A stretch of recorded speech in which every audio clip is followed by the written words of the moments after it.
السلام علیکم ورحمت الله وبرکاته. دوستانو په دغه ویډیو کې به زه نن تاسو ته دروښیم تاسو څنګه کولی سي په واتساپ کې او په مسنجر کې د هر چا میسجان وګورئ او د هغه سړي به تاسو ته سر هم نشي درخلاص چې آیا دغه سړي زموږ میسجان وکتل او کې نه وکتل. نو ملګرو په دغه ویډیو کې زه تاسو دغه طریقه درښیم. دغه ویډیو له موږ سره تر پایه وګورئ او ویډیو خامخا در سره لایک کړئ، له خپل ملګرو سره یې شیر کړئ او د دغه رقم نورو ښایسته ویډیوګانو لپاره زموږ چینل سبسکرایب کړئ، ځکه په دغه چینل کې موږ ستاسو لپاره هره ورځ د هغه رقم ښایسته ویډیوګانې اپلوډوو. نو ملګرو زه د ویډیو په طرف ویډیو شروع کوو.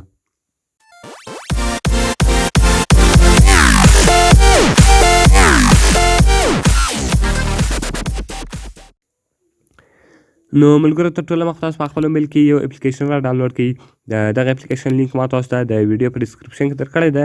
تاسو ډېر په اسانۍ سره کولی شئ چې دغه اپلیکیشن له هغه څخه ډاونلوډ کړئ.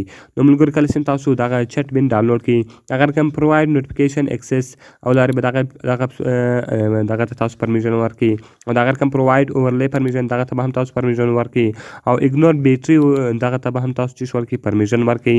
ګوره ملګرو دغه پرمیشنان ټول تاسو ورکړئ. دغه رقم تاسو په نیکسټ باندې کلیک وکړئ.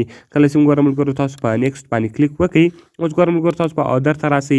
بیا به په اودر کې تاسو اپلیکیشنان ایډ کړئ. نو ګوره ملګرو تاسو په دا پلس بټن باندې کلیک وکړئ او دغه رقم ایډ نیو اپس به ووایي. کله چې ګوره ملګرو تاسو ایډ نیو اپس ووایي، ګوره ملګرو واتساپ، مسنجر، IMO دغه درې دلته الریډي چې سوي دي ایډ سوي دي. نو ګوره ملګرو تاسو په واتساپ ګوره هغه الریډي ایډ ده، مسنجر هغه ایډ سو او دغه رقم IMO به هم تاسو چیز کې ایډ کړئ. ګوره واتساپ الریډي ایډ و او دغه دوه به تاسو چیز کې ایډ کړئ. نو کله چې ګوره ملګرو دغه تاسو ایډ کړئ، دغه رقم که اوس تاسو ته په واتساپ کې هر څوک میسج وکړي یا دغه رقم تاسو ته په مسنجر کې څوک میسج وکړي یا دغه رقم تاسو ته په IMO کې څوک میسج وکړي، نو هغه به تاسو څنګه ګورئ چې د بل سړي سر هم نشي درخلاص. نو ګوره ملګرو زه راځم اوس دلته زما له یوه موبایل څخه د بل موبایل ته زه میسج کوم. کله چې ګوره ملګرو زه میسج وکړم، دغه رقم ګوره زه هغه میسج ګورم، بیا به هغه سړي ته معلومه شي چې دغه سړي خو زما میسج چیش کوي وکتئ. نو ګوره ملګرو بس دغه زه له یوه موبایل څخه بل موبایل ته میسج کوم چې های ټو. نو ګوره ملګرو دا میسجان ما له یوه موبایل څخه بل موبایل ته وکړلو. نو کله چې ګوره ملګرو زه دا میسجان وکړم،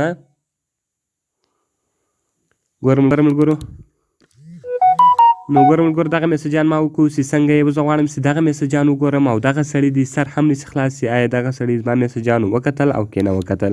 نو دغه رقم به تاسو چټ بین ته راسئ. ګوره ملګرو کله چې تاسو په چټ بین باندې کلیک وکړئ، دغه رقم تاسو ګوره هغه اپلیکیشن هغه کوم سړي تاسو میسجان کړي تاسو به هغه چټ خلاص کړئ. ګوره یوارې لیکلي دي چې های، بیا یې لیکلي دي چې های ټو، دغه رقم یې بیا لیکلي دي چې څنګه یې. نو ګوره ملګرو دغه میسجان اوس ما وکتل او په واتساپ کې دغه میسجان تر اوسه لا نه دي کتل سوي. تاسو دلته خپله لیدلی سئ چې دغه میسجان تر اوسه نه دي کتل سوي. نو که چېرې غواړئ چې په دغه طریقه باندې خلک خطا باسئ او د هر چا میسجان وګورئ چې د هغه سر هم تاسو ته نشي درخلاص، په دغه طریقه سره تاسو کولی سئ. نو ملګرو ډېر ښایسته او خوندور اپلیکیشن ده، باید ټول یې په خپل موبایل کې خامخا انسټال کړئ. نو کوم ویډیو خوښ سوي ویډیو درسره لایک کړئ، له خپل ملګرو سره شیر کړئ او د دغه رقم نورو ښایسته ویډیوګانو لپاره زموږ چینل سبسکرایب کړئ، ځکه په دغه چینل کې موږ ستاسو لپاره هره ورځ د هغه رقم ښایسته ویډیوګانې اپلوډوو. نو ملګرو که هره پوښتنه لرئ، هرې ویډیو ته ضرورت لرئ، موږ سره په کمنټ کې ووایاست.